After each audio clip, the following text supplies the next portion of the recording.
wa qatlan nafsil lati harramallahu illa bil haq, membunuh orang lain dengan cara yang tidak benar, membunuh orang yang diharamkan oleh Allah Subhanahu wa taala untuk melakukannya kecuali dengan alasan yang benar. Kita tahu Islam adalah agama damai. Sesuai dengan namanya, ia tidak dikembangkan dengan pedang dan kekerasan. Ia dikembangkan dengan keteladanan dan tuntunan moral. Oleh karena Islam bukan agama kekerasan, Islam pun tidak mementingkan dan mengajarkan kekerasan kecuali dengan alasan yang benar dan bisa dipertanggungjawabkan. Membunuh dengan sengaja, menghilangkan nyawa orang lain tanpa alasan yang bisa dibenarkan adalah merupakan dosa besar dan satu di antara 7 perkara yang bisa mendatangkan kerusakan dalam kehidupan dan yang hendaknya harus kita jauhi. Saudara-saudara kaum muslimin rahimakumullah, beberapa waktu yang lalu di sebuah kota kecil yang indah bernama New Auckland. Saudara tahu New Auckland? Itu dari Gunung Kidul masih ngidul lagi. Pernah diadakan satu seminar yang membicarakan bagaimana menyelamatkan masyarakat manusia dari bahaya Perang Dunia Ketiga. Diperkirakan kalau terjadi Perang Dunia Ketiga, manusia tidak akan tersisa. Sebab apa? Pada waktu itu, cadangan nuklir yang dimiliki oleh bersama Amerika dan Rusia konon sudah sanggup memusnahkan 6 miliar manusia pada saat jumlah manusia baru 5 miliar. Jadi kelebihan nuklir dunia ini. Kalau terjadi Perang Dunia Ketiga, sulit manusia untuk tersisa. Maka dibahaslah di dalam seminar itu, wah, supaya tidak terjadi Perang Dunia Ketiga, maka perlombaan membuat senjata-senjata canggih, alat-alat pembunuh modern harus segera dibatasi. Dibahas, tidak mungkin kita membatasi perlombaan membuat senjata. Kenapa? Makin maju ilmu dan teknologi, makin canggih senjata yang ditemukan. Atom sudah meningkat menjadi nuklir, nuklir sudah meningkat menjadi neutron, dan kita tahu bom yang bernama neutron ini bom yang cukup membunuh tanpa perlu merusak. Artinya kalau dia diledakkan di kota kita ini, bangunan utuh, jembatan tidak ambruk, rumah-rumah tetap berdiri, tapi semua yang bernama hidup mati. Itu katanya lebih sopan dari bom atom. Sebab kalau si atom ini sudah membunuh, merusak pula. Neutron cukup membunuh saja tanpa perlu merusak. Jadi majunya senjata-senjata teknologi sebagai akibat yang logis dari kemajuan ilmu pengetahuan ini tidak bisa kita batasi. Dan memang sebenarnya yang bahaya bukan senjatanya, tapi manusia yang mengendalikan senjata itu. Mereka kembali kepada prinsip the man behind the gun. Bukan senjatanya yang bahaya, tapi manusia yang mengendalikan senjata itu yang bahaya. Walaupun senjatanya modern, katakanlah model M16 umpamanya, kalau yang mengendalikannya orang beriman, insya Allah aman. Tapi biar megang cuma senapan angin, kalau yang megang orang brutal, ngeri kita deket-deket. Apalagi kalau memang bukan ahlinya menggunakan senjata, bisa ngeker kaki kena jidat.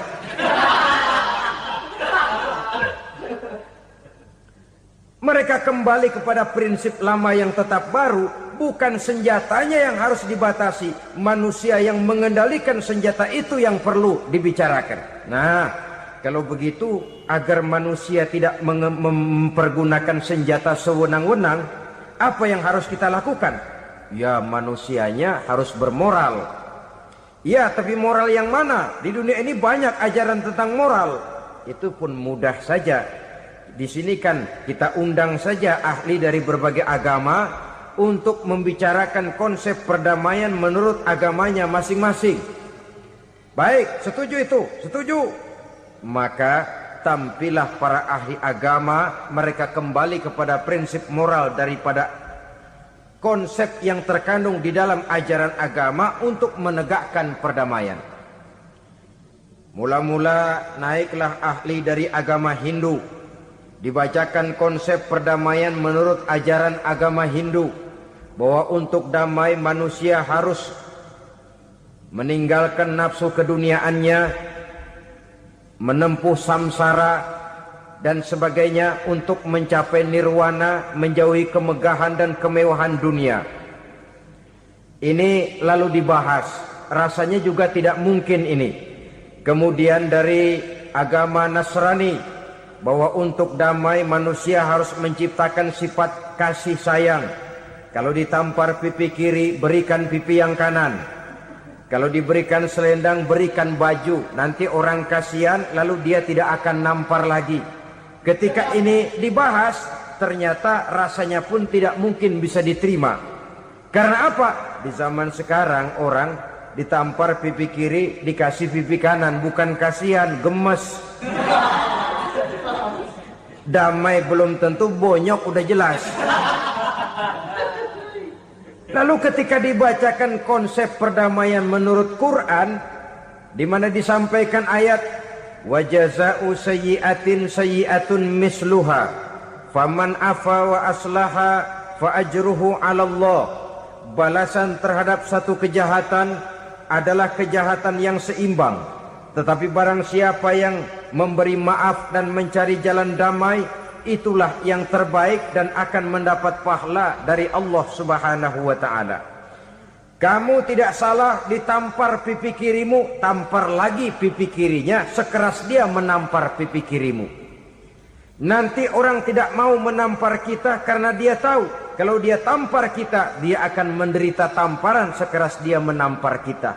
Akan terjadilah prinsip saling hormat menghormati, tidak saling ganggu, tidak saling usil, tidak saling jahil. Atas dasar ini perdamaian bisa ditegakkan. Mereka bisa menerima konsep ini, tapi kemudian seminar ditutup tanpa satu keputusan resmi. Kenapa? Terus terang mereka kagum dengan konsep Islam, tapi sentimen lama terhadap nilai-nilai Islam telah menutup mata mereka untuk menerima kebenaran dari ajaran Al-Quranul Karim. Saudara-saudara kaum muslimin rahimakumullah, kembali kita kepada persoalan pokok. Roh adalah dari Allah. Dia akan kembali kepada Allah, milik mutlak dari Allah. Tidak pantas kita merampasnya dari orang lain. Tidak wajar kita menghilangkannya tanpa alasan yang dibenarkan oleh agama. Di zaman sekarang, akibat persaingan hidup yang makin tajam, lapangan kerja yang makin sulit, tensi ekonomi yang makin tinggi, atau karena nilai moral yang makin rendah, atau juga karena rapuhnya pegangan orang kepada agama, nyawa rasanya sudah sedemikian murahnya. Berbagai kasus membuat berdiri bulu roma kita. Ada mayit, ada manusia dipotong 6, dicincang macam kambing. Ada yang dipotong 5, ada yang dipotong 13, dikardusin, dibuang ke tempat sampah. Inna lillahi wa inna ilaihi raji'un. Gejala apa ini? Kanibalisme. Manusia sudah demikian sadisnya, manusia sudah sedemikian buasnya, sehingga sesama manusia diperlakukan seperti hewan. Padahal hewan sendiri belum pernah macan makan macan, bagaimanapun buasnya macan. Belum pernah serigala memakan serigala, bagaimanapun brutalnya serigala. Tetapi manusia makan manusia di zaman sekarang kadang jadi kenyataan dalam kehidupan kita. Kadang persoalannya remeh saja. Soal uang 200 perak, pisau bicara, nyawa melayang. Soal rokok sebatang, celurit bicara, nyawa melayang. Soal-soal yang sama sekali tidak prinsip, begitu mudah kita menghilangkan nyawa orang lain. Padahal Nabi pernah memperingatkan, Apabila dua orang muslim sudah berkelahi dan berbunuh-bunuhan, al-qatil wal maktul finnar, yang membunuh dan yang terbunuh dua-duanya neraka. Sahabat heran, ya Rasul, kalau yang membunuh masuk neraka itu sih wajar, tapi yang terbunuh kenapa neraka juga? Beliau menjawab, dua-duanya sudah punya niat untuk saling membunuh. Niatnya itu yang diponten. Yang terbunuh cuman lagi apes aja, keduluan dia. Umpama tidak terbunuh, pasti dia yang akan membunuh. Oleh karenanya al-qatil wal maktul, yang membunuh dan yang dibunuh finnar, dua-duanya masuk ke dalam neraka. Islam menghormati kehidupan. Tidak hanya terbatas kepada sesama muslim, orang-orang yang berlainan agama pun yang mau hidup berukun, damai, berdampingan dengan umat Islam, jiwa mereka, darah mereka dilindungi oleh nilai-nilai Islam yang disebut dengan kafir zimmi ini. Mengganggu mereka sama saja dengan mengganggu aku, kata Nabi. Jadi oleh karena itu, sayangilah sesama. Kehidupan adalah anugerah Allah. Bukan wewenang kita untuk mencabutnya dari orang lain. Bukan wewenang kita untuk merampas dan menghilangkannya dari orang lain. Apa yang tidak enak terjadi pada diri kita, begitu pula lah apabila terjadi pada diri orang lain. Sehingga Nabi mengatakan, la yu'minu ahadukum hatta yuhibba li akhihi ma yuhibbu li nafsihi. Belum dikatakan beriman seseorang kamu apabila dia belum mencintai saudaranya seperti ia mencintai dirinya sendiri. Apa yang enak dirasakan oleh orang lain, enak juga dirasakan oleh dia. Mengukur orang lain dengan diri sendiri. Kalau orang lain tanpa salah saya fitnah, kalau saya tanpa salah difitnah orang, enak apa enggak? Enggak, orang lain juga begitu. Kalau orang lain tanpa salah saya tempeleng kepalanya, enak apa tidak? Tidak. Orang lain juga begitu. Yang tidak enak terjadi pada diri kita, tentu tidak enak juga kalau terjadi pada orang lain. Mengukur orang lain dengan diri sendiri, sehingga tidak timbul sifat egois, tidak menari di atas bangkai orang lain, tidak mendirikan kebahagiaan di atas untayan air mata orang lain. Sehingga dengan demikian, saudara-saudara, dia bisa menghormati kehidupan, menghormati orang lain sebagaimana dia ingin dihormati. Untuk menghancurkan nilai-nilai iman, dibanjiri kita dengan paham-paham yang merusak dan mendangkalkan akidah. Baik ia bernama materialisme, baik ia bernama sekularisme, baik ia bernama banjirnya maksiat dan munkarat, baik ia bernama banjirnya peradaban dan kebudayaan yang menghancurkan moral daripada anak-anak kita, sedikit demi sedikit melenturkan dan melunturkan nilai-nilai keimanan kita, untuk kemudian pada waktunya nilai iman itu akan bertukar dan berganti menjadi nilai syirik kepada Allah Subhanahu wa ta'ala. Atau pada sisi lain, menjadikan yang selain Allah sebagai tujuan akhir daripada kehidupan kita. Sedangkan kita sama-sama maklum bahwa di dalam pandangan agama Islam, dosa yang tidak berampun, dosa yang terbesar, termasuk dalam kategori bapak moyangnya dosa, tidak lain adalah syirik, yakni menyekutukan Allah Subhanahu wa ta'ala. Pola penghancuran iman ini memang berstrategi. Ditawarkan kita kepada paham materialisme, paham kebendaan, di mana otak menempati urutan sebagai ranking pertama, Tuhan jatuh pada urutan kedua. Lalu menyusul kepada paham sekularisme, Allah dipisahkan dari seluruh kegiatan hidup ini, untuk pada gilirannya menjadikan yang selain Allah sebagai tujuan akhir daripada seluruh kegiatan hidup kita. Oleh karenanya, kewajiban menjaga nilai-nilai iman ini merupakan kewajiban yang mulia tetapi berat, tidak hanya untuk kita tetapi juga bagaimana mewariskannya kepada anak-anak kita, generasi yang akan datang.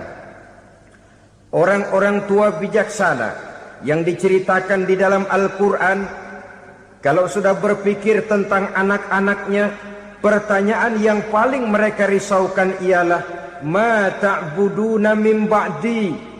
Anakku, kalau pada satu saat aku, ayahmu sudah tidak ada lagi di dunia ini, meninggalkan kamu semua, ma ta'buduna min ba'di, apa yang akan kamu sembah nak? Jikalau sekarang ayahmu masih mau ke masjid, masih mau melakukan rukuk dan sujud, masih beribadah menyembah Allah Subhanahu wa ta'ala, kalau orang tuamu sudah tidak ada, ma ta'buduna min ba'di, masihkah engkau mau datang ke masjid? Masihkah engkau mau rukuk dan sujud? Masihkah engkau mau menyembah Allah Subhanahu wa ta'ala? Pertanyaan ini yang dipikirkan oleh Nabi Yakub kepada putra-putranya. Pertanyaan ini yang diteruskan oleh Nabi Ibrahim kepada anak-anaknya. Pertanyaan ini yang diwariskan oleh generasi ulama salafus saleh kepada para generasi berikutnya. Bagaimana kita generasi sekarang? Kita orang-orang tua sekarang bukan berfikir ma ta'buduna min ba'di, malah yang kita fikirkan ma ta'kuluna min ba'di. Kalau bapak tidak ada nanti kamu makan apa nak? Perkara kamu nyembah apa, urusan nomor 18. Yang penting kamu nanti hidup bisa makan nak. Maka kita sibuk mewariskan harta kepada anak-anak kita. Kita sibuk mewariskan kebun dan tanah kepada anak-anak kita. Kita sibuk mewariskan pabrik kepada anak-anak kita, sementara kita lupa mewariskan intan yang paling mahal, mewariskan mutiara yang paling berharga, yaitu nilai iman kepada Allah Subhanahu wa ta'ala. Alangkah baiknya apabila warisan harta, warisan tanah dan kebun, warisan rumah dan pabrik didasari lebih dahulu dengan mewariskan nilai iman kepada Allah Subhanahu wa ta'ala. Sebagai orang-orang tua, kita boleh bersedih kalau anak kita tidak mengerti komputer. Kita boleh bersedih kalau anak kita tidak mengerti matematika.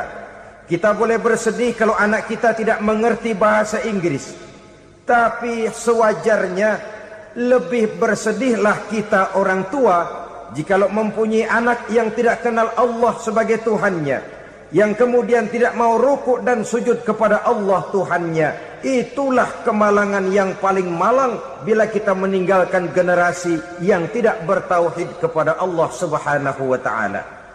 Betapapun anak kita tidak ngerti komputer, saudara, paling-paling kerugiannya cuma kerugian dunia. Masuk dia ke alam barzakh, munkar nakir tidak akan sempat tanya kau belajar komputer apa tidak. Kumpul dia di padang mahsyar, malaikat juga tidak akan tanya matematikamu nilainya berapa. Yang ditanya kau kenal Allah, kau rukuk dan sujud kepadanya, kau pernah datang ke masjid. Oleh karena itu sekali lagi, menjaga nilai iman tidak hanya untuk kita, tetapi juga mewariskannya kepada anak-anak kita, generasi yang akan datang. Sungguh kemalangan yang paling besar apabila kita meninggalkan anak-anak kita. Mereka kita tinggalkan lemah ekonominya, itu tidak baik. Mereka kita tinggalkan lemah otaknya, itu pun akan membuat mereka tertinggal oleh yang lain. Tapi yang paling celaka, jikalau kita tinggalkan mereka dalam kondisi lemah imannya, rapuh akidahnya, tidak baik dan tidak betul keyakinan hidupnya. Oleh karena itu Nabi berpesan, jauhilah 7 perkara yang merusak. Yang pertama, syirik kepada Allah Subhanahu wa ta'ala. Menyekutukan Allah baik dalam ucapan, dalam keyakinan, ataupun dalam perbuatan. Ini perkara pertama yang termasuk 7 perusak besar di dalam kehidupan.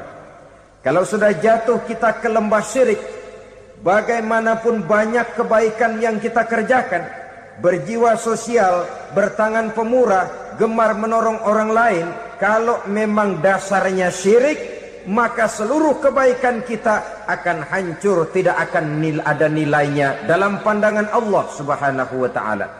Dalam pandangan manusia, mungkin kita dicatat sebagai orang sosial, gemar menolong orang lain, tidak berpangku tangan melihat orang yang mendapat kesulitan. Tapi oleh karena dasarnya syirik, dasarnya tidak mentauhidkan Allah, maka seluruh nilai kebaikan yang kita kerjakan tidak akan ada nilainya dalam pandangan Allah Subhanahu wa ta'ala. Maka jagalah iman kita jangan sampai dihinggapi penyakit syirik yang bagaimana kecilnya sekalipun. Sekali lagi, baik syirik dalam bentuk ucapan, syirik dalam bentuk keyakinan, sampai kepada syirik dalam bentuk perbuatan, kita berhindar kepada sifat-sifat yang sedemikian itu. Karena apa? Dalam satu ayat Quran Allah Subhanahu wa ta'ala menjelaskan, innallaha la yaghfiru ayyushraka bih wa yaghfiru ma duna dzalika liman yasha.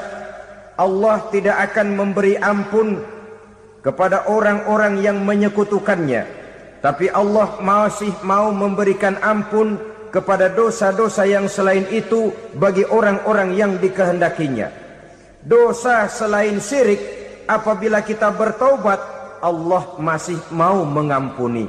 Tapi kalau sudah jatuh ke tempat syirik, itu sudah dosa yang tidak berampun. Taubatnya tidak lain melepas syirik, kembali kepada tauhid, berkeyakinan bahwa hanya ada Allah Subhanahu wa ta'ala, Tuhan satu-satunya, yang lam yalid wa lam yulad wa lam yakul lahu kufuwan ahad.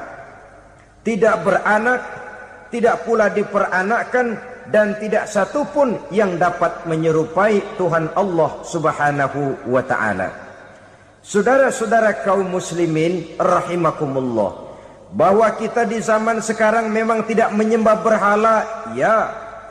Bahwa kita tidak berterang-terangan mengatakan Tuhan lebih dari satu, memang.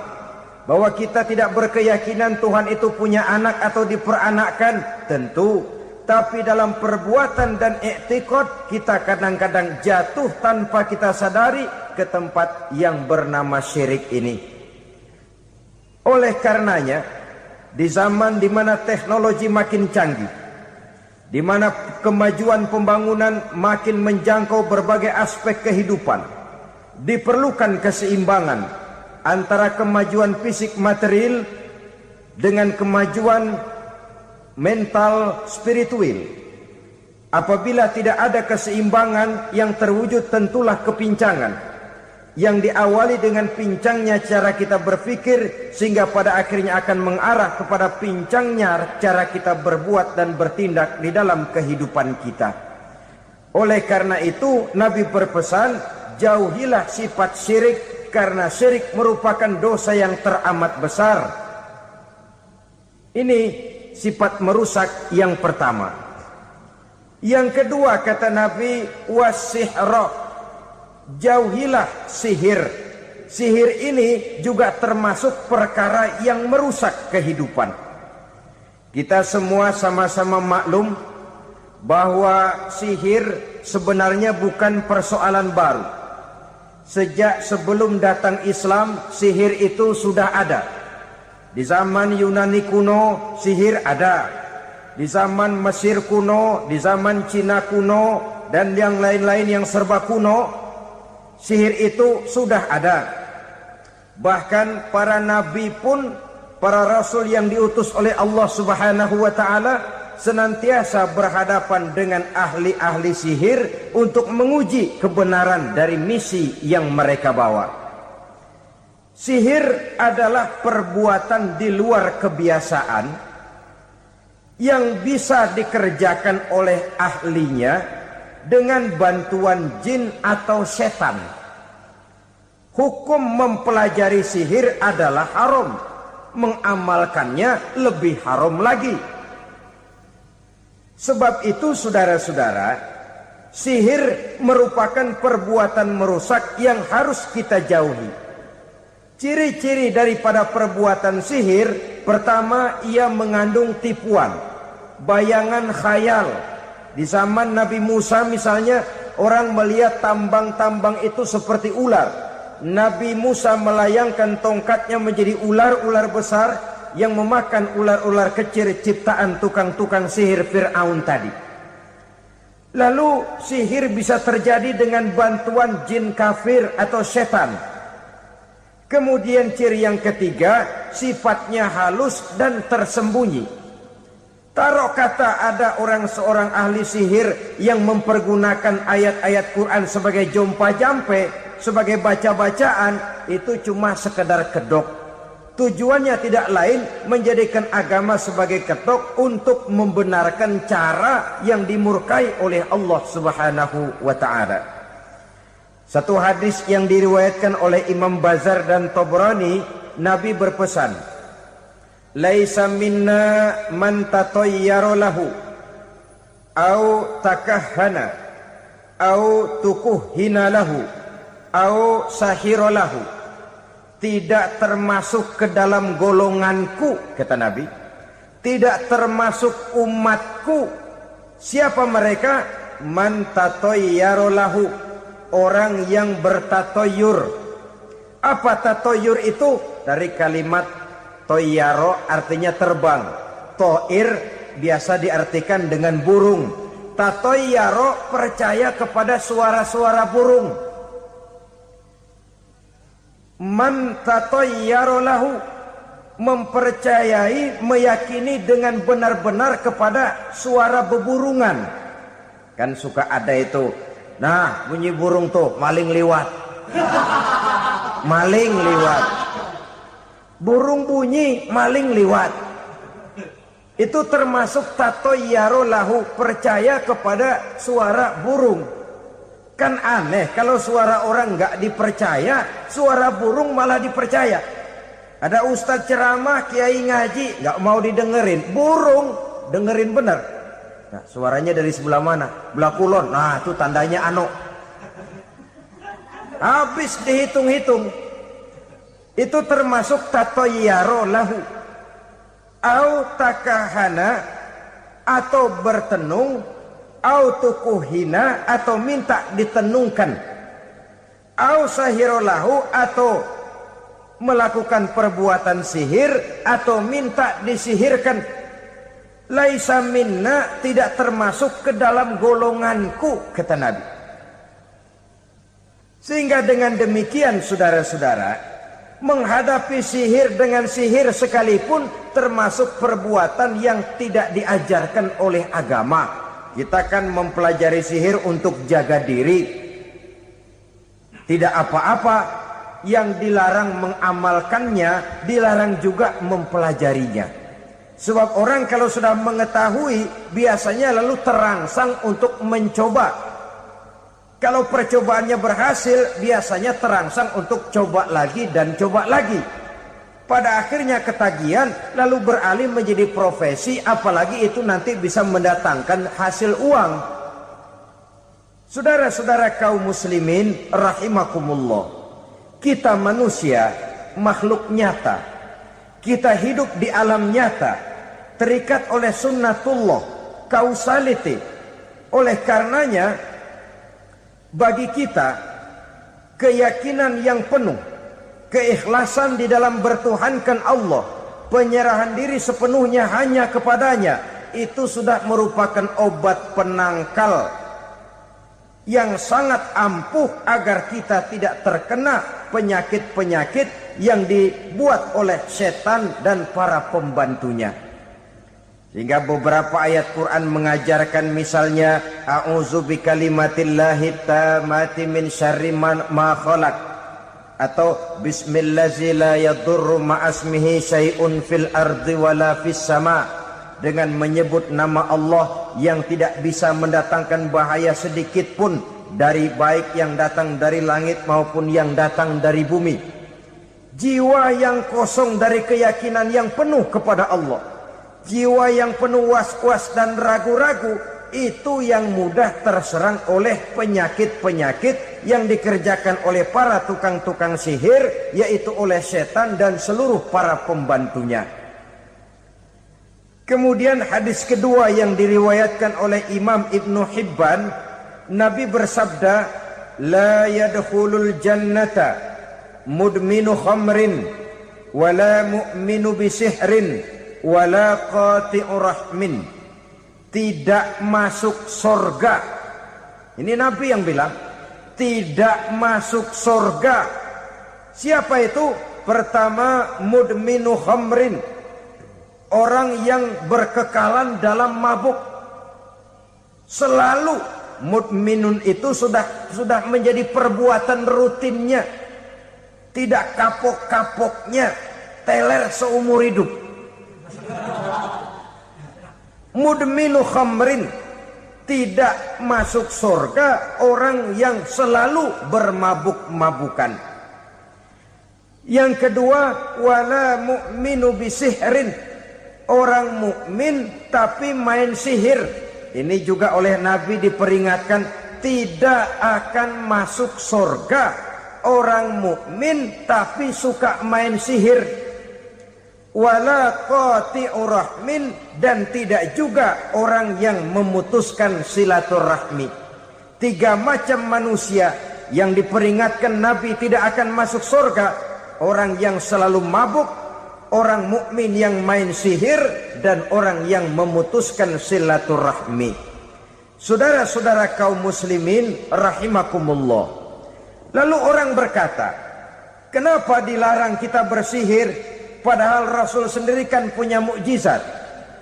Nah, kita memang harus membedakan antara mukjizat dengan sihir. Dalam kehidupan agama kita kenal ada yang namanya mukjizat, ada yang namanya karomah atau keramat biasa diucapkan, ada yang namanya maunah, ada yang namanya irhas, ada juga yang namanya sihir. Kesemuanya ini berbeda, saudara-saudara. Yang dinamakan mukjizat itu khusus untuk para rasul saja. Satu kejadian luar biasa yang terjadi dilakukan oleh rasul atas izin dari Allah Subhanahu wa taala. Perbedaannya dengan sihir jelas. Sihir dari setan, mukjizat dari Allah. Sihir bisa dipelajari, mukjizat tidak. Sihir umumnya untuk maksud-maksud yang tidak baik, sedangkan mukjizat untuk memperkuat kebenaran yang disampaikan oleh para rasul dan ditentang oleh umatnya. Bahkan kafir Quraisy dahulu menganggap orang-orang ahli sihir itu berada dalam satu posisi yang hina, sehingga mereka mengatakan dan menuduh Nabi Muhammad sebagai tukang sihir. Tuduhan sebagai tukang sihir adalah tuduhan yang sangat aib dan hina. Di tengah masyarakat kufar jahiliyah, kedudukan tukang sihir dipandang sebagai kedudukan yang hina, sehingga mereka mengejek Nabi dengan sebutan tukang sihir. Jadi mukjizat hanya untuk Rasul saja. Kemudian karomah. Karomah ini asal kata dari karomah, kehormatan, kemuliaan yang diberikan Allah kepada hamba-hambanya yang rajin mendekatkan diri kepadanya.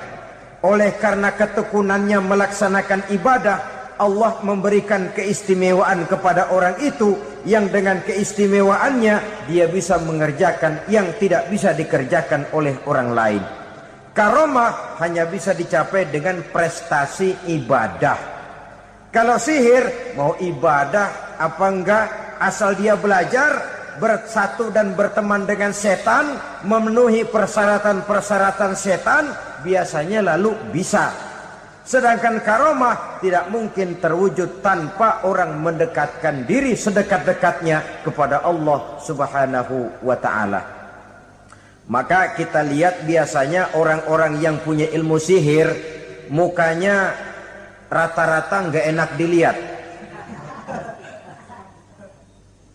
Kumuh, jauh dari air wudhu, jauh dari sujud kepada Allah, malah berteman dengan setan, menjadi pelayan-pelayannya setan. Saudara-saudara, adapun maunah, keistimewaan yang diberikan Allah kepada hamba-hambanya yang belum sampai kepada tingkat wali, tapi orang itu lebih banyak kebaikannya daripada kesalahannya. Umpamanya Saudara jalan bertiga di pinggir jalan. Saudara ada pada posisi di tengah, lalu bertiga ini ketabrak mobil. Menurut perhitungan saudara mati lebih dahulu. Tapi terjadi hal yang aneh, dua teman saudara mati, saudara malah cuma luka dan lecet sedikit saja. Apa itu? Kalau kita lebih banyak kebaikannya daripada kesalahannya, itu yang dinamakan ma'unah. Pertolongan yang diberikan Allah kepada hamba-hambanya yang lebih banyak kebaikannya daripada kesalahannya. Sedangkan yang dinamakan irhas, kejadian luar biasa pada diri seseorang pada waktu dia masih kecil, yang menunjukkan tanda-tanda keistimewaannya. Itu umumnya pada para nabi pada usia kecilnya sudah ada irhas, tanda-tanda istimewa.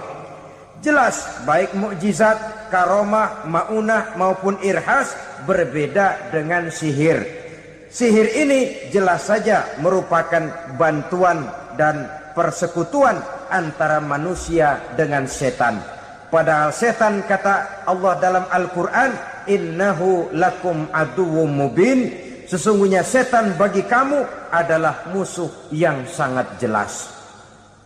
Saudara-saudara kaum muslimin rahimakumullah, di zaman sekarang dalam menghadapi beban kehidupan yang makin pelik, menghadapi stres yang tidak kunjung selesai, menghadapi persoalan-persoalan yang teramat berat, orang sering mencari jalan keluar kepada hal-hal yang menurut pendapatnya bisa meringankan beban moralnya itu.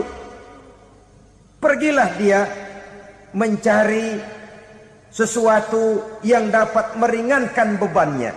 Dan tidak jarang yang jatuh ke pangkuan tukang-tukang tenung, ke pangkuan tukang-tukang sihir, yang mereka itu oleh Quran dijelaskan kadzabal munajjimun walau sodaku. Tukang-tukang tenung, tukang-tukang sihir, mereka itu bohong walaupun benar. Maksudnya bohong walaupun benar, artinya kalau yang mereka kerjakan benar, itu sih kebenaran. Benar dengan kebenaran itu lain. Kebenaran, kebetulan bisa, tapi tidak untuk selalu. Apalagi kalau itu sudah membahayakan kehidupan orang lain. Jadi oleh karena itu Nabi berpesan, jauhilah daripada sihir. Kalau sudah jauhilah dari sihir, artinya ya jauhilah daripada mempelajarinya, jauhilah daripada bergaul dengan orang-orang yang ahli di bidang itu, karena dari pergaulan segalanya bisa menular. Baiklah saudara, ini yang kedua. Yang ketiga pesan Nabi, wa qatlan nafsil lati harramallahu illa bil haq. Membunuh orang lain dengan cara yang tidak benar. Membunuh orang yang diharamkan oleh Allah Subhanahu wa taala untuk melakukannya kecuali dengan alasan yang benar. Kita tahu Islam adalah agama damai. Sesuai dengan namanya, ia tidak dikembangkan dengan pedang dan kekerasan. Ia dikembangkan dengan keteladanan dan tuntunan moral.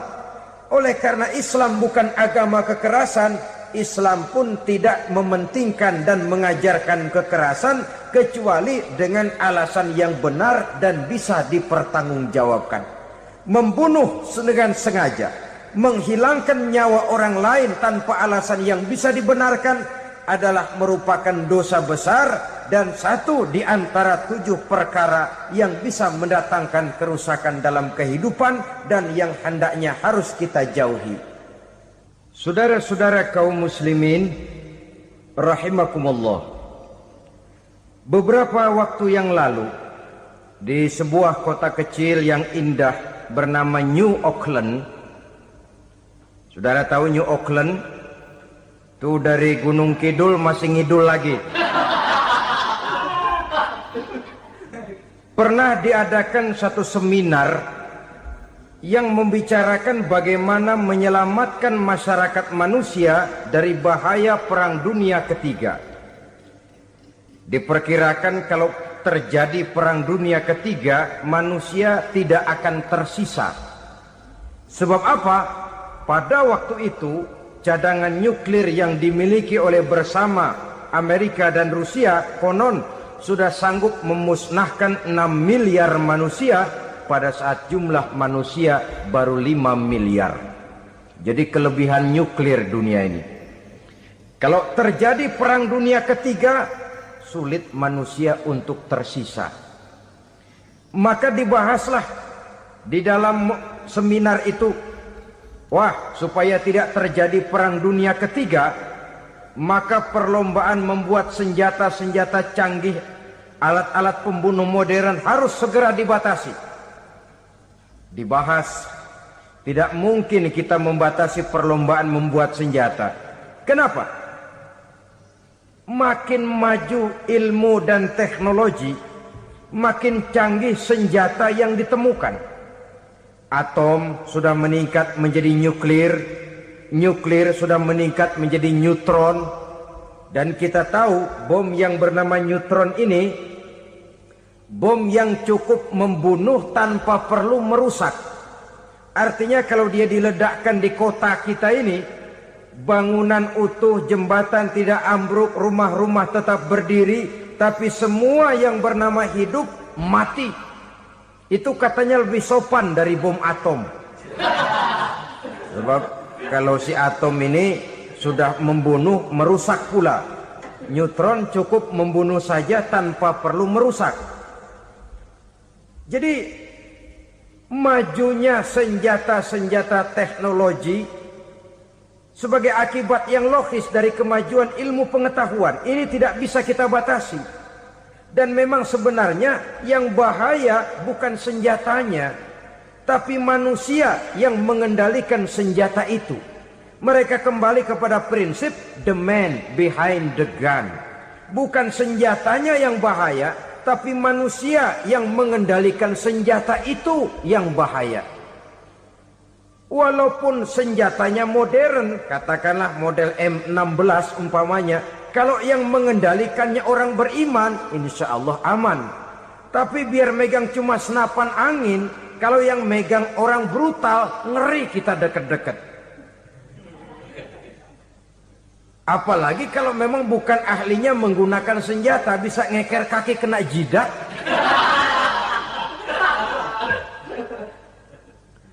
Mereka kembali kepada prinsip lama yang tetap baru, bukan senjatanya yang harus dibatasi, manusia yang mengendalikan senjata itu yang perlu dibicarakan. Nah, kalau begitu agar manusia tidak mempergunakan senjata sewenang-wenang, apa yang harus kita lakukan? Ya, manusianya harus bermoral. Ya, tapi moral yang mana? Di dunia ini banyak ajaran tentang moral. Itu pun mudah saja. Di sini kan kita undang saja ahli dari berbagai agama untuk membicarakan konsep perdamaian menurut agamanya masing-masing. Baik, setuju itu, setuju. Maka tampillah para ahli agama, mereka kembali kepada prinsip moral daripada konsep yang terkandung di dalam ajaran agama untuk menegakkan perdamaian. Mula-mula naiklah ahli dari agama Hindu. Dibacakan konsep perdamaian menurut ajaran agama Hindu, bahwa untuk damai manusia harus meninggalkan nafsu keduniaannya, menempuh samsara dan sebagainya untuk mencapai nirwana, menjauhi kemegahan dan kemewahan dunia. Ini lalu dibahas, rasanya juga tidak mungkin ini. Kemudian dari agama Nasrani, bahwa untuk damai manusia harus menciptakan sifat kasih sayang. Kalau ditampar pipi kiri, berikan pipi yang kanan. Kalau diberikan selendang, berikan baju. Nanti orang kasihan, lalu dia tidak akan nampar lagi. Ketika ini dibahas, ternyata rasanya pun tidak mungkin bisa diterima. Karena apa? Di zaman sekarang orang ditampar pipi kiri, dikasih pipi kanan. Bukan kasihan, gemes. Damai belum tentu, bonyok udah jelas. Lalu ketika dibacakan konsep perdamaian menurut Quran, di mana disampaikan ayat wa jazaa'u sayyi'atin sayyi'atun misluha Faman afa wa aslaha fa ajruhu 'ala Allah. Balasan terhadap satu kejahatan adalah kejahatan yang seimbang. Tetapi barang siapa yang memberi maaf dan mencari jalan damai, itulah yang terbaik dan akan mendapat pahala dari Allah Subhanahu wa taala. Kamu tidak salah ditampar pipi kirimu, tampar lagi pipi kirinya sekeras dia menampar pipi kirimu. Nanti orang tidak mau menampar kita karena dia tahu kalau dia tampar kita, dia akan menderita tamparan sekeras dia menampar kita. Akan terjadilah prinsip saling hormat menghormati, tidak saling ganggu, tidak saling usil, tidak saling jahil. Atas dasar ini perdamaian bisa ditegakkan. Mereka bisa menerima konsep ini, tapi kemudian seminar ditutup tanpa satu keputusan resmi. Kenapa? Terus terang mereka kagum dengan konsep Islam. Tapi sentimen lama terhadap nilai-nilai Islam telah menutup mata mereka untuk menerima kebenaran dari ajaran Al-Quranul Karim. Saudara-saudara kaum muslimin rahimakumullah. Kembali kita kepada persoalan pokok. Roh adalah dari Allah. Dia akan kembali kepada Allah. Milik mutlak dari Allah. Tidak pantas kita merampasnya dari orang lain. Tidak wajar kita menghilangkannya tanpa alasan yang dibenarkan oleh agama. Di zaman sekarang, akibat persaingan hidup yang makin tajam, lapangan kerja yang makin sulit, tensi ekonomi yang makin tinggi, atau karena nilai moral yang makin rendah, atau juga karena rapuhnya pegangan orang kepada agama, nyawa rasanya sudah sedemikian murahnya. Berbagai kasus membuat berdiri bulu roma kita. Ada mayit, ada manusia dipotong 6, dicincang macam kambing. Ada yang dipotong 5, ada yang dipotong 13, dikardusin, dibuang ke tempat sampah. Inna lillahi wa inna ilaihi raji'un. Gejala apa ini? Kanibalisme. Manusia sudah demikian sadisnya. Manusia sudah sedemikian buasnya. Sehingga sesama manusia diperlakukan seperti hewan. Padahal hewan sendiri belum pernah macan makan macan, bagaimanapun buasnya macan. Belum pernah serigala memakan serigala, bagaimanapun brutalnya serigala.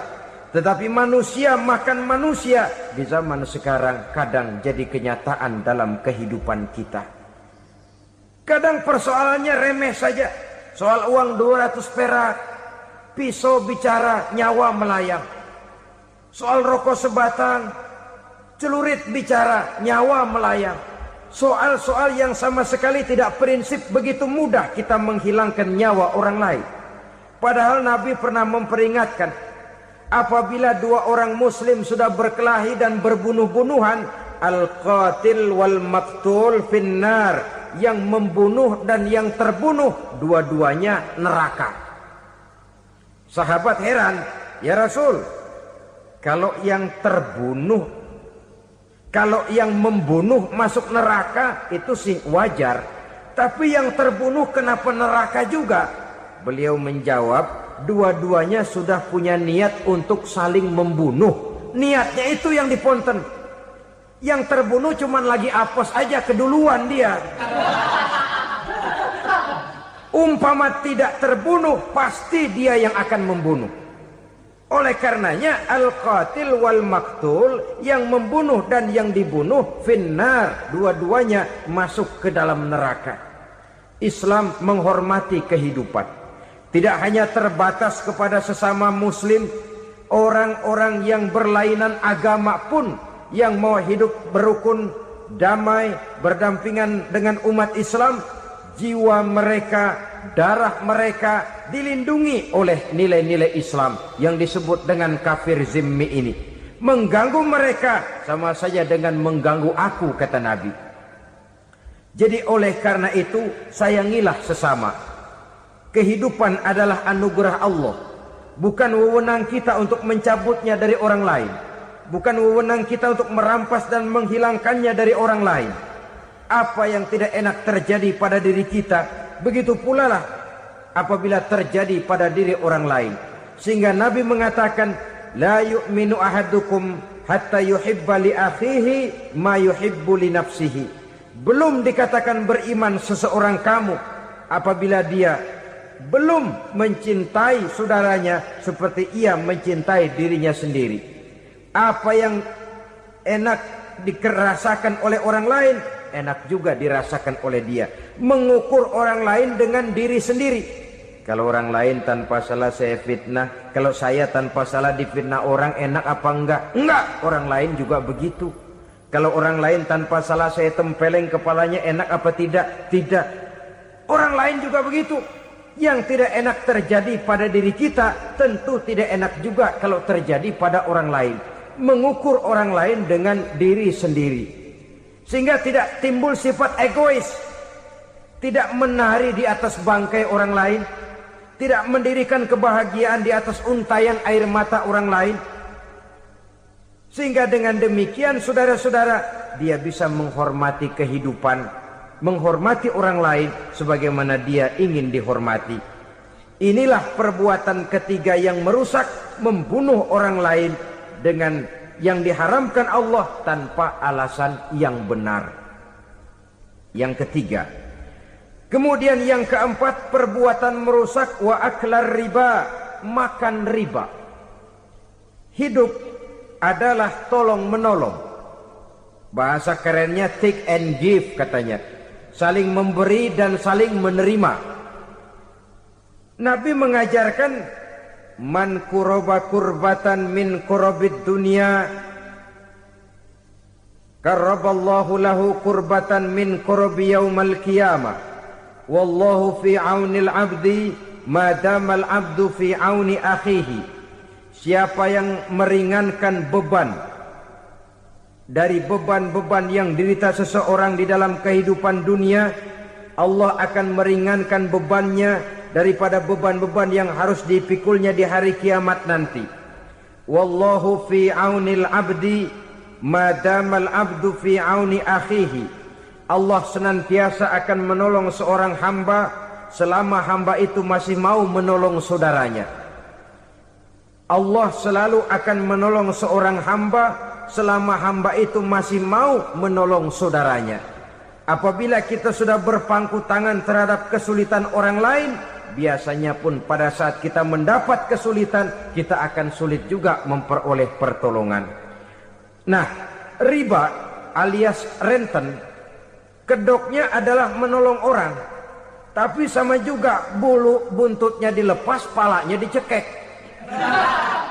Menolong orang pada akhirnya menjadi beban bagi seseorang. Dan memang mencari orang-orang yang berada dalam posisi kesulitan. Biasanya di daerah-daerah di mana musim paceklik jadi lapangan kerja sulit, sedangkan urusan perut tidak bisa ditunda, akhirnya orang terjebak ke dalam rentenir, ke dalam riba, ke dalam renten. Bunga berbunga sehingga satu saat jumlah bunganya bisa lebih besar dari jumlah pinjaman pokoknya. Kemudian kalau juga ternyata tidak bisa dibayar, rumah jadi taruhan. Memang rumah satu-satunya, begitu rumah ditarik mulain camping. Bukankah pada akhirnya akan mewariskan kesengsaraan? Oleh karena itu, kepada kita berusahalah jangan berhubungan dengan rentenir, jangan makan renten dan riba. Kepada mereka yang melaksanakan riba, walaupun mendatangkan keuntungan materi, tapi percayalah harta yang didapat dengan jalan riba tidak akan membawa keberkahan. Manakala tidak membawa keberkahan, dia tidak akan mendatangkan ketenangan di dalam kehidupan kita. Oleh karenanya memakan harta riba termasuk perbuatan yang merusak sendi-sendi kehidupan sosial, merusak kehidupan orang lain, merusak kehidupan masyarakat, tetangga, pergaulan dan sebagainya. Yang kelima, wa akla malil yatim, memakan harta anak yatim dengan cara yang zalim. Nih, memang lezat. Anak yatim itu nggak tahu urusan apa-apa. Kita diamanahkan untuk mengurusinya. Kadang-kadang dibentuklah panitia penyantunan yatim piatu. yatimnya mah tetap kelaparan, panitianya yang pada gendut.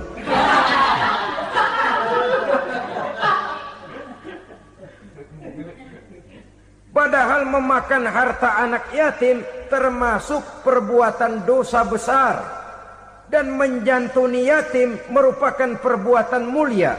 Nabi mengatakan, ana wa kafilul yatim kahataini yaumal qiyamah. Aku dan orang-orang yang menyantuni anak yatim seperti dua jari ini pada hari kiamat nanti. Dekat sekali. Jikalau ingin di hari akhir nanti dekat dengan Rasul, bersahabatlah dengan anak-anak yatim. Jadilah pengurus anak-anak yatim. Bangunlah panti-panti asuhan yatim. Pada saat bapak ibunya meninggal, kitalah yang menjadi orang tuanya.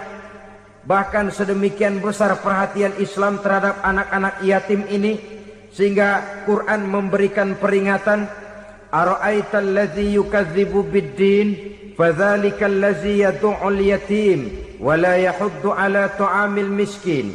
Tahukah kamu siapa orang yang mendustakan agama, beragama tapi dianggap dusta? Solatnya dusta, puasanya dusta, karena agamanya sudah berdusta. Siapa mereka? Fazalikal ladzi yad'ul yatim, orang yang menyia-nyiakan anak yatim.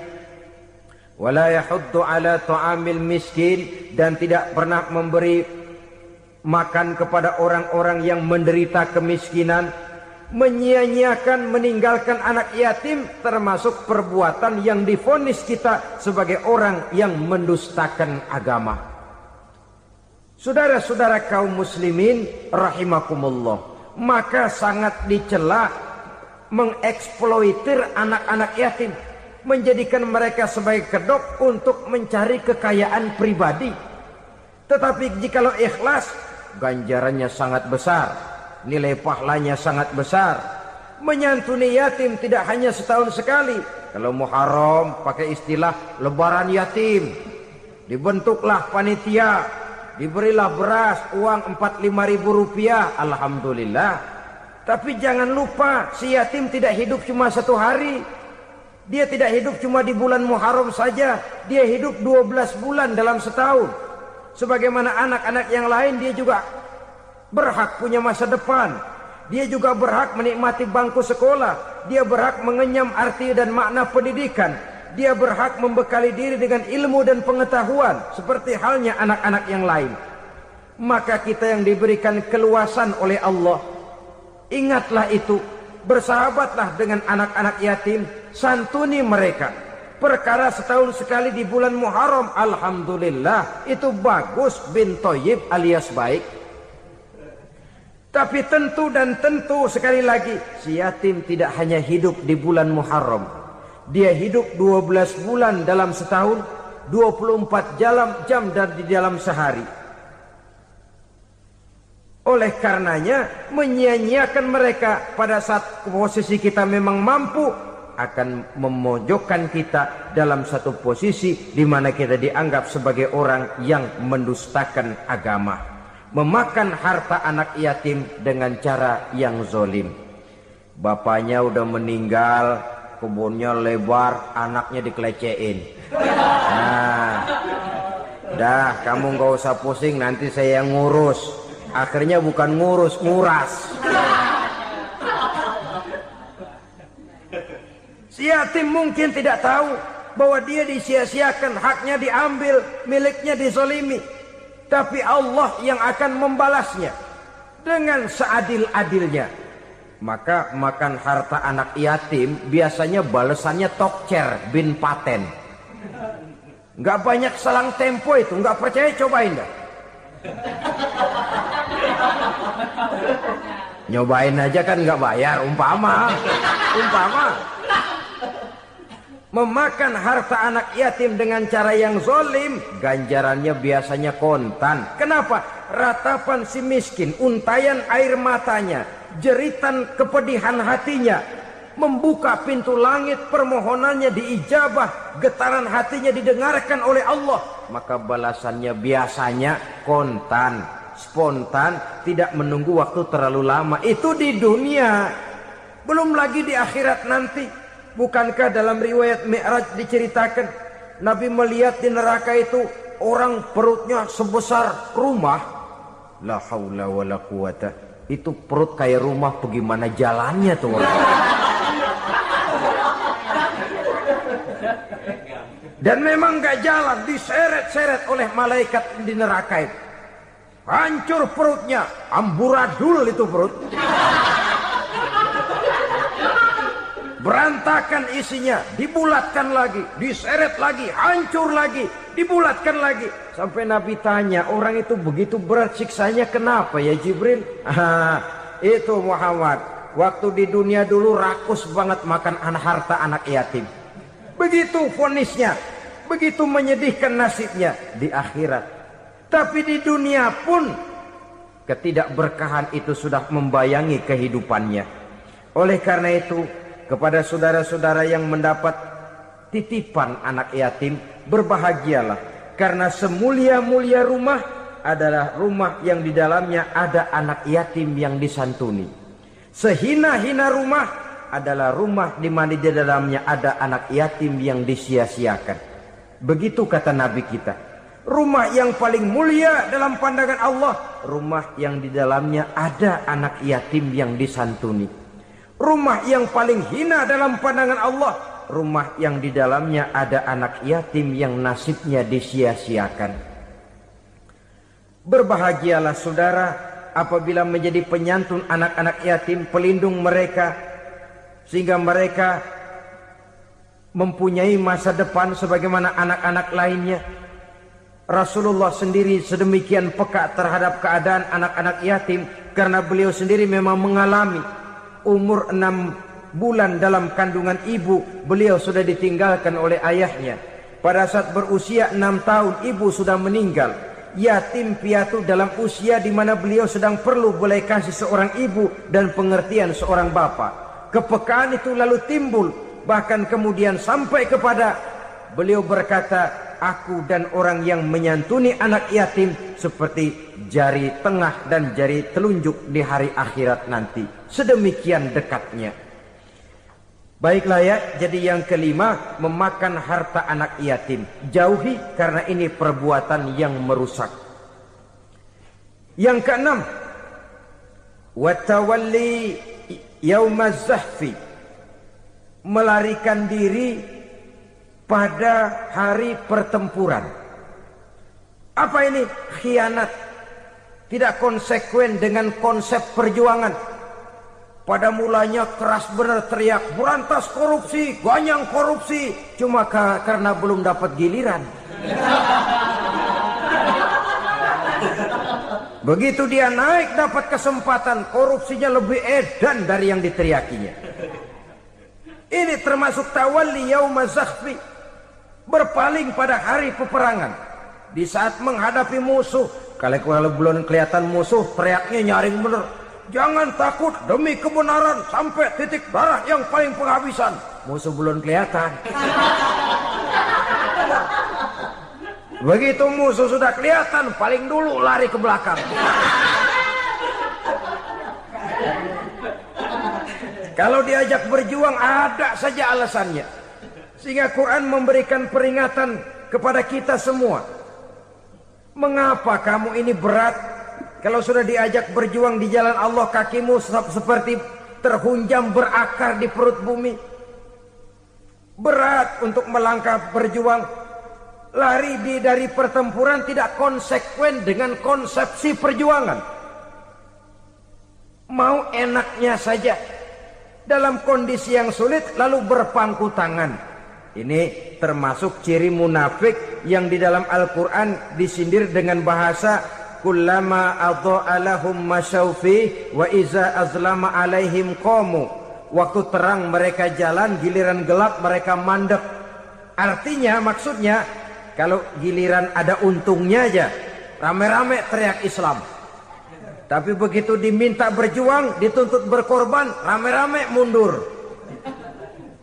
Waktu dilihat di Islam ada untungnya, rame-rame teriak Islam. Pak, saya Islam banget, Pak. KTP saya Islam, Pak. Pokoknya Islam banget dah. Tapi ketika diminta berjuang, dituntut sedikit berkorban, rame-rame mengundurkan diri. Tahun 65 PKI berontak. Waduh, waktu itu jadi orang Islam untung itu. Nggak dikejar-kejar, aman. Masjid rame, mobil-mobil mewah parkir di depan musola dan masjid. Kenapa? Waktu itu asal udah ke masjid aman. Islam selamat, untung. Tapi begitu keadaan aman, yang parkir di musola sepeda butut melulu.